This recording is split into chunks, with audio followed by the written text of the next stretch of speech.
Hey everyone, and welcome to Top Think. Today we're going to learn about 4 little habits that will change your life. Now let's begin. Number 1, practicing minimalism.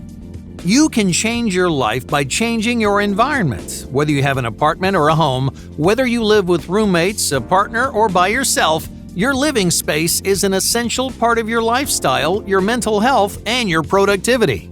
Alright, let's say your living space is messy and cluttered. You don't like where you live, you don't feel comfortable where you live, and you don't spend much time taking care of your space. So how does an environment like this affect the rest of your life? A disorganized space creates mental clutter, indecisiveness, and unnecessary stress. If your space is packed with things that you don't like or need, it may create cloudiness and anxiety, which stems from almost any cluttered environment.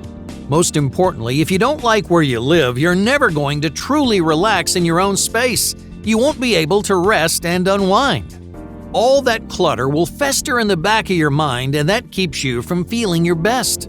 My point here is, a comfortable, cohesive, and organized living space is the foundation of a positive lifestyle. So, how do you create a space that accomplishes all those things?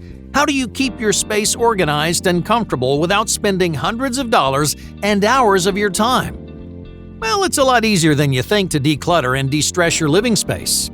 This one little habit will gradually transform your room, apartment, or house into a comfortable and supportive environment which fosters a better version of you. This one habit comes from a lifestyle philosophy called minimalism. In this context, minimalism means simplifying the form and function of your environment. Instead of cramming your room or house full of furniture, trinkets, and items that you never use, minimalism teaches you to reduce the amount of clutter in your life. How? By simply prioritizing what you use over what you don't. Just take a look around your room or your house. When you look around, you might see a lot of familiar things. You look at old furniture. You look at dusty books on your shelves. You look at untouched trinkets on the mantle. You see a bunch of things that you know to be yours, but how many of these things do you use on a regular basis? How many of these things have been sitting there collecting dust for months or even years? One of the foundational principles of minimalism is this: if you don't use something, get rid of it right now.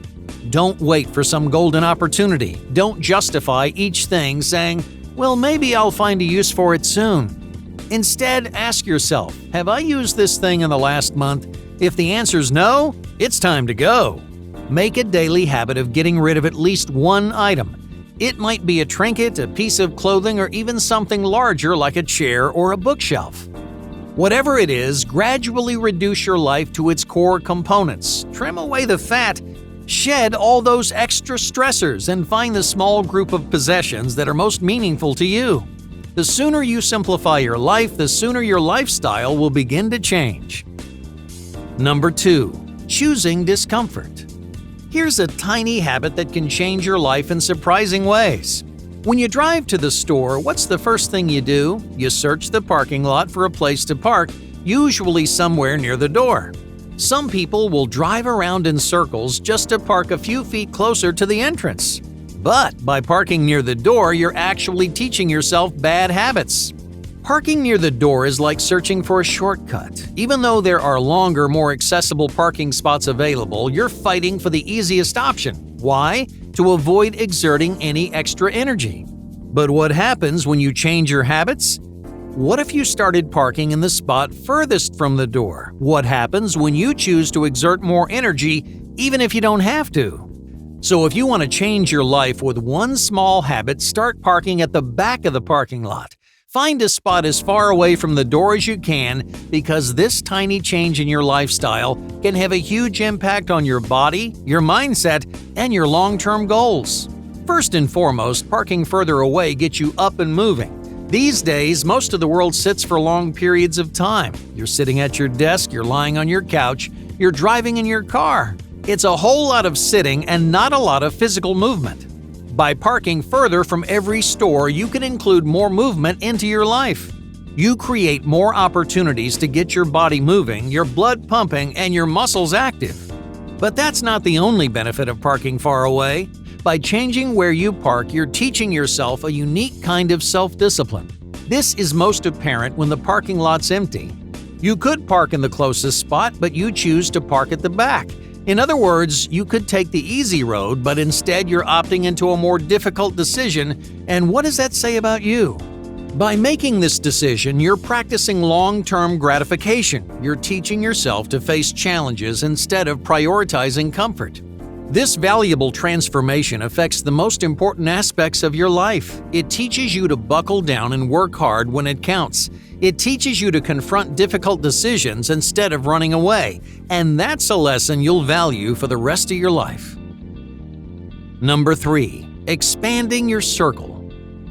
How often do you meet new people? Many of us operate in the same social circles, talking to people we've known for most of our lives. You hang out with the same friends, you hear the same voices and opinions. You rarely leave the comfort of your social circle because everyone on the outside, feels like a stranger. You don't know them, you're not comfortable around them, so you rein yourself to your own little corner of the world. But here's the problem. If you never meet new people, you'll never know what opportunities those people might bring. You'll never know how a new opinion could shift your perspective or how a new friend could change your life. Meeting new people isn't about attention or popularity. It's good for expanding your horizons. It's about opening yourself up to experiences you never would have had otherwise. Because new people can bring fresh views, ideas, and traditions into your life. They can open your eyes to things you never saw before. So make a habit of meeting one new person every week or every month. Make one new contact. Connect with one new friend. Have one conversation that you never would have had if you talked to the same people about the same subjects. Yeah, it's good to have close friends, and yes, it's comforting to fall back on those familiar individuals, but you should use that familiarity as a safety net. That way you can go out into the world and experience people you've never met before. This might sound frightening to you. It might sound like too much work or too big of a risk, but it's worth the effort. Meeting one new person or having one new conversation can change your entire life. Number 4. Future gratification.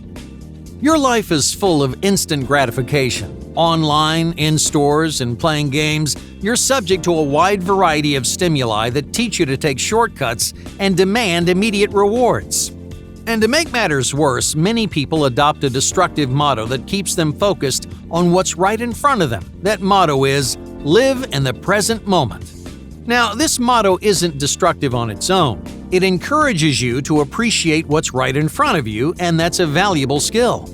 But here's the problem. If you're only focused on what's right in front of you, you start prioritizing your present self over your future self.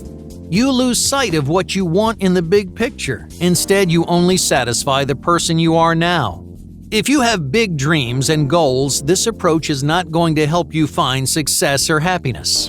It's valuable to appreciate your experiences in the moment as they're happening, but you should orient your decisions not toward the past or present, but toward the future. Just think to yourself, how does this contribute toward the goals I want to accomplish?